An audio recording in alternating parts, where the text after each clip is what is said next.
eventually I got into tabla as well, which developed my talent on dhol because I had more beats to move on from tabla to dhol, because tabla, known as like one of the master instruments, is really hard to learn, and I think that helped me make new sounds, new beats on the dhol, not only like using traditional Bhangra beats, but making up my own, putting a bit of R&B on there, a bit of hip hop. So that's all relates to the variety that we can produce from the dhol. I started in tabla as well a couple of years ago. It's that you can combine them together. Whatever you learn in tabla, you can try to develop those beats and try to implement it in the dhol drum and see what you can do. And that's one thing that going to tabla classes does, is it allows you to think of different beats, a variety of. It opens you up basically. I'm Fatih. I play for a dhol group known as Ambassadors of Dhol.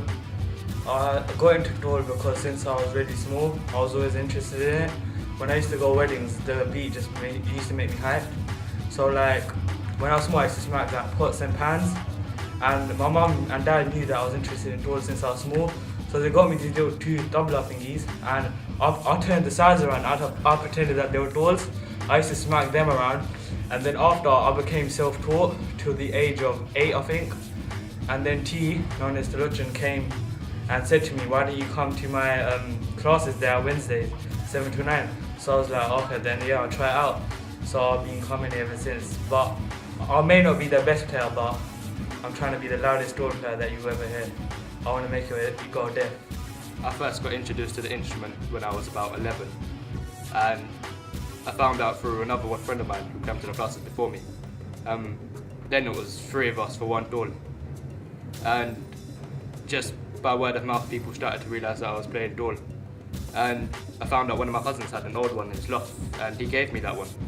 And I started practicing that, I got better and better, then I got my own, and I gave that one to my brother. And it's just me and him been playing since I gave it to him. We both had a dhol each, and we've just been playing. When we're at home, we can practice together, which I think a lot of people can't do because you have to go somewhere to find another dholi. But I think that's quite lucky how both of us are together and we can jam together. Like 2 dholis are better than one. Coming to dhol class allows me to play as much as I want. This is the time we have to enjoy ourselves and to practice as much as we want. One of my music teacher came up to me in year 8, I think, and she goes, some boys in year 8 would like to learn how to play dhol. And so I was like, yeah, I'm up for it, teaching them. So like, I started teaching them. It used to be twice a week. We used to play in festivals for school and stuff. And basically, my teacher noticed I've been teaching really well and stuff, so I won a Jack Patchy award, and I won £200 for my school. And I get to choose whatever I want to spend it on, but that's for the music department. But first I got really happy as I thought the £200 was for me, but then 5 minutes later she told me it wasn't. And they ordered a new dhol, and the school so dumb, they forgot to buy the strap, dugga diddly, and it just came in as a dhol with nothing else on it, and it took me a good hour to proper tune it up. So yeah, everything's alright. It's really easy to mix with other instruments, and especially because I started college recently and we've got a college band, and it's just loads and loads of college kids that come together, and it's quite efficient because we get points and stuff for credits. And we just come together, jam, and it just sounds great. It's like all the instruments clicking together. And dhol is one of the foundation instruments, and then more and more people build on top of that. So it helps. It's like it sets the tempo or the mood of the music, and then people just add in according to that. And I think that's really cool how it's the dhol that starts it off. When I came here 6 weeks ago, that was my first lesson over here in holidays, and I was really like worried, and I was thinking like, would I fit in with them? Like, would I be good enough?